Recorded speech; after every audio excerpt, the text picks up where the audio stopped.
Good morning children. तो शुरुआत करने से पहले एक बार हम लोग अपनी पिछली वीडियो को रिकॉल कर लेते हैं। रिकॉल का मतलब होता है एक बार रिवाइज कर लेते हैं कि हमने अपनी पिछली वीडियो में क्या सीखा था। तो हमने अपनी पिछली वीडियो में सबसे पहले क्या सीखा था कि हमें अपनी डेली रूटीन की बोलचाल में छोटे छोटे वर्ड्स को इंट्रोड्यूस करना है। दूसरा, हमें प्रोनाउंस सीखने हैं, ठीक है। तीसरा, हमें वर्ब्स सीखनी है। वर्ब्स में हमारी दो तरह की वर्ब्स होती हैं। एक होती है मेन वर्ब्स जो हमेशा काम के होने को बताती हैं, और दूसरी हमारी थी हेल्पिंग वर्ब्स, क्योंकि हेल्पिंग वर्ब्स के बिना हमारा सेंटेंस जो होगा वो इनकम्प्लीट होगा।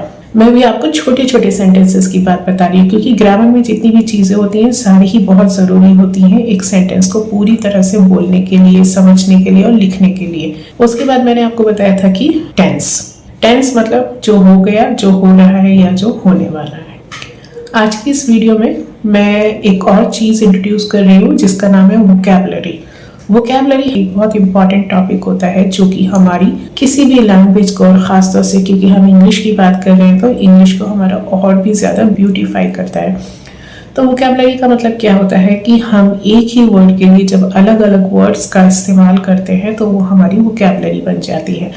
मतलब सिनोनिम्स, जिसे हम हिंदी में कहते हैं पर्यायवाची, ठीक है। लेकिन हमारा जो ये वोकैबुलरी है वो हम सबसे बाद में करेंगे। अभी हमारा सबसे पहले फोकस क्या है कि हमको छोटे छोटे सेंटेंसेस को बोलना है, ठीक है।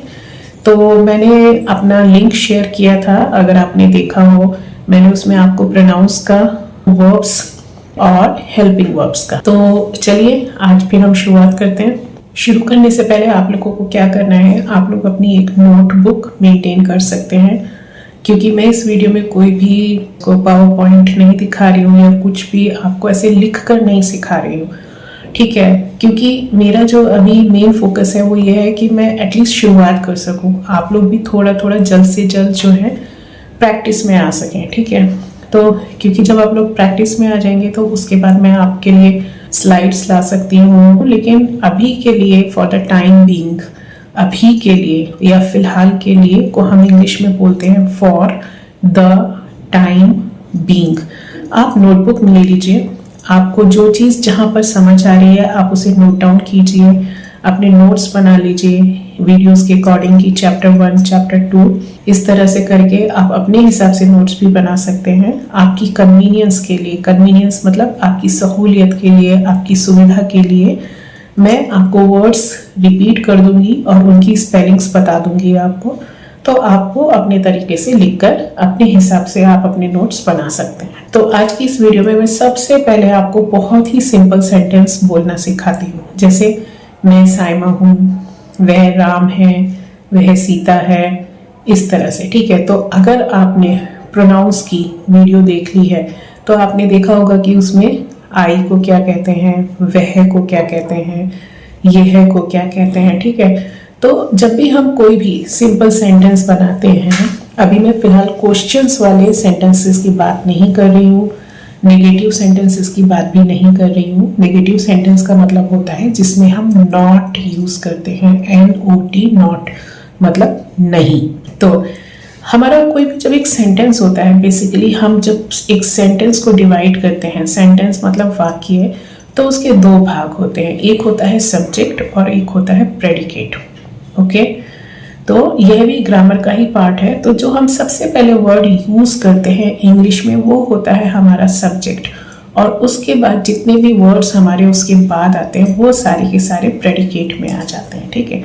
आप ऐसे समझ लीजिए कि ये दो क्लासेस हैं, एक क्लास में सिर्फ एक सब्जेक्ट बैठा है सबसे पहले, और उसके बाद जो प्रेडिकेट वाली क्लास है उसमें बहुत सारे बच्चे बैठे हैं। देखिए, जहाँ पर मुझे ज़रूरत लगेगी कि मुझे आपको एग्जैक्ट डेप्थ में ग्रामर पढ़ाने की ज़रूरत है, मैं आपको उस तरह से बताऊंगी, नहीं तो मैं आपको कुछ छोटे छोटे ट्रिक्स यूज़ करके सिखाऊंगी, क्योंकि अल्टीमेटली मेरा जो पर्पस है वो आप लोगों को सिखाना है। मैं आपको फिर से एक बार रिपीट कर देती हूँ, अगर आपको लगता है कि आपको ग्रामर सीखनी है अपने एकेडमिक लेवल पे, अपने स्कूल के एग्जाम्स के लिए, तो आप मुझे बता सकते हैं, मैं आपको वो भी सिखा सकती हूँ। तो हम शुरुआत करते हैं, मैं साइमा से हूँ, मैं, उसके बाद नाम और उसके बाद हूँ। अब जब हम इसको अपने इंग्लिश में ट्रांसलेट करेंगे तो हम सबसे पहले मैं की इंग्लिश यूज करेंगे जिसे हम कहते हैं आई, और उसके बाद हम हूँ की इंग्लिश यूज करेंगे जिसे हम इंग्लिश में कहते हैं एम, AM, एंड देन आपका नाम। तो आई एम साइमा। अब जैसे किसी ने आपसे पूछा आप कौन है, तो आप बता सकते हैं कि like I am Sandhya, I am Suhana, I am Reshma, जो भी है, ठीक है। तो आज आपने क्या सीखा, आई एम। आप किसी को ही, किसी ने आपको बोला कि आप कहाँ हैं, तो आप कह सकते हैं I am here, HERE, here मतलब यहाँ। तो मैंने क्या कहा, I am Saima, I am here. तो आज आपने सीखा आई एम। इस तरह से आप यू के लिए यूज कर सकते हैं। यू मतलब आप। इंग्लिश में आपका यू का मतलब तू भी होता है, तुम भी होता है और आप भी होता है। आप याद रखिए, जब हम फिलहाल मतलब करंट में बात कर रहे हैं, करंट मतलब फिलहाल की सिचुएशन में बात कर रहे हैं, तो हम उसे प्रेजेंट टेंस मान के चलते हैं। प्रेजेंट टेंस, जैसे मैं साइमा हूँ, मैं हूँ, एग्जिस्ट कर रही हूँ, इसलिए वो प्रेजेंट में हो गया, ठीक है। और ये सिंपल प्रेजेंट है, तो मैं साइमा हूँ, आई एम साइमा। अब हम इसको सामने वाले से बात करेंगे। यू और यू के साथ हम लगाएंगे आर, ARER मीन्स हो या है। मैंने बोला ना, इंग्लिश में हम जनरली इन सब चीज़ों के लिए एक सिंगल ही वर्ड यूज़ करते हैं। हमारी हिंदी में या दूसरी लैंग्वेजेस में हमारा रिस्पेक्ट के लिए अपने छोटों से, अपने बराबर वालों से और अपने से बड़ों के लिए अलग अलग होते हैं, ठीक है। जैसे तुम मेरे दोस्त हो, आप मेरे दोस्त हैं, तू मेरा दोस्त है, इस तरह से। लेकिन इंग्लिश में ऐसा कुछ नहीं है। इंग्लिश में आपको एक ही तरह से सीखना है, यू आर निधि, ओके। तो I am Saima, you are Nidhi. अब हम किसी तीसरे के बारे में बात करेंगे, वह, ठीक। जैसे वह श्याम है, वह राम है, वह सुहाना है। तो इंग्लिश में जब हम किसी भी लड़के के लिए या लड़की के लिए बोलते हैं, तो हम सिर्फ और सिर्फ क्या बोलते हैं, लड़की के लिए हमारा होता है शी और लड़के के लिए होता है हमारा ही, HE ही। अब क्योंकि ये दोनों ही सिंगुलर है, सिंगुलर का मतलब होता है वन, एक, ठीक है। तो हम क्या लगाते हैं, इज लगाते हैं, इज, MR। ये हमारी हेल्पिंग वर्ब्स हैं, याद रखिएगा, ये हमारी हेल्पिंग वर्ब्स होती हैं। तो he is Ram, she is Sita. अब इन्हीं तीन सेंटेंसेस, इन्हीं तीन अलग अलग तरह के सेंटेंसेस के बेस पे मैं आपको एक और चीज सिखा देती हूँ ग्रामर में। मैंने जब अपने बारे में बात करी, तो जब कोई भी बोलने वाला, बोलने वाले का मतलब होता है स्पीकर, उसे हम इंग्लिश में कहते हैं स्पीकर। तो जब कोई स्पीकर अपने बारे में बात करता है, तो उसे हम कहते हैं फर्स्ट पर्सन। क्या कहते हैं, फर्स्ट पर्सन। जब वो स्पीकर किसी दूसरे से बात करता है, जिसे हम कहते हैं लिसनर, ठीक है, डायरेक्ट। तो जब वो लिसनर से बात करता है उसी लिसनर के बारे में, तो उसे हम कहते हैं सेकंड पर्सन। क्या कहते हैं, सेकंड पर्सन।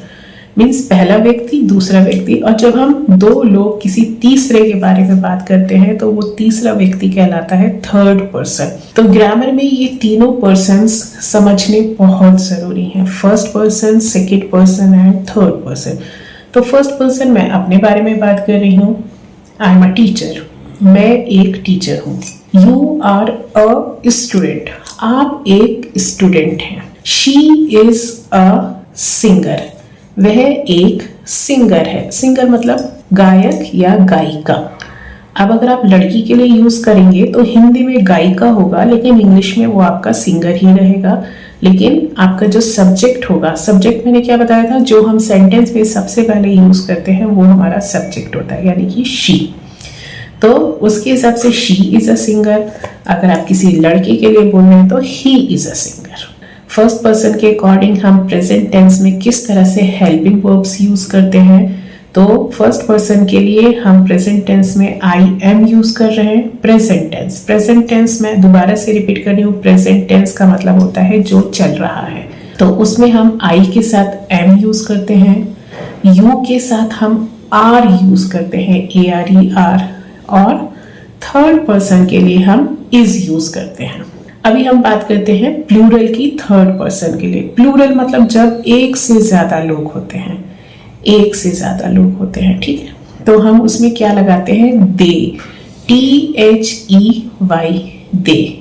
दे के लिए भी हम क्या लगाएंगे, are, they are, okay. Means they are boys, they are girls, they are our relatives, they are friends, इस तरह से। यू के लिए हमेशा हम आर ही लगाते हैं, उसमें चाहे आपका वो सिंगुलर हो या आपका प्लूरल हो। प्लूरल मतलब सिंगुलर मतलब एक, प्लूरल मतलब एक से ज्यादा, 2 भी हो सकते हैं, 10 भी हो सकते हैं, कितने भी हो सकते हैं, ठीक है। इसी तरह से जब हम वापस फर्स्ट पर्सन पे आते हैं तो फर्स्ट पर्सन पे भी सिंगुलर होता है और प्लूरल होता है। सिंगुलर में हम आई यूज करते हैं, आई, और प्लूरल में हम यूज करते हैं वी। स्पेलिंग है WE, वी। लेकिन जैसे ही हम प्लूरल में पहुंच जाते हैं तो हमारा क्या बन जाता है, ARE, we are. Okay, we are friends, हम दोस्त हैं। यू आर फ्रेंड्स, आप दोस्त हैं। दे आर फ्रेंड्स, वे दोस्त हैं। तो दे मतलब वे। आई होप मैंने आपको first person, second person, third person अच्छी तरह से समझाया है, और मैंने आपको सिंगुलर एंड प्लूरल भी बताया है कि इन तीनों के हिसाब से हम टेंस में किस तरह से अपनी हेल्पिंग वर्ब्स को यूज करते हैं, ठीक है। I am first person, we are first person. Now second person, you are, you all are means आप हैं, आप सब हैं। ऑल, ALL, ऑल मीन्स सब। Now third person, he is, she is, they are. तो यही हमारी चीजें होती हैं प्रोनाउंस में, सबसे ज्यादा जो हमारी इंपॉर्टेंट होती हैं, इन्हीं को हमें सीखना होता है। I am, we are first person, second person you are, third person he is, she is, they are. I hope मेरी वीडियो आपको पसंद आई। चलिए अभी now the time to say goodbye, मतलब गुड बाय कहने का टाइम आ गया है। मैंने क्या कहा, time to say goodbye. अगली वीडियो में आपके लिए नई चीज लेकर आती हूँ, तब तक के लिए थैंक यू, बाय बाय।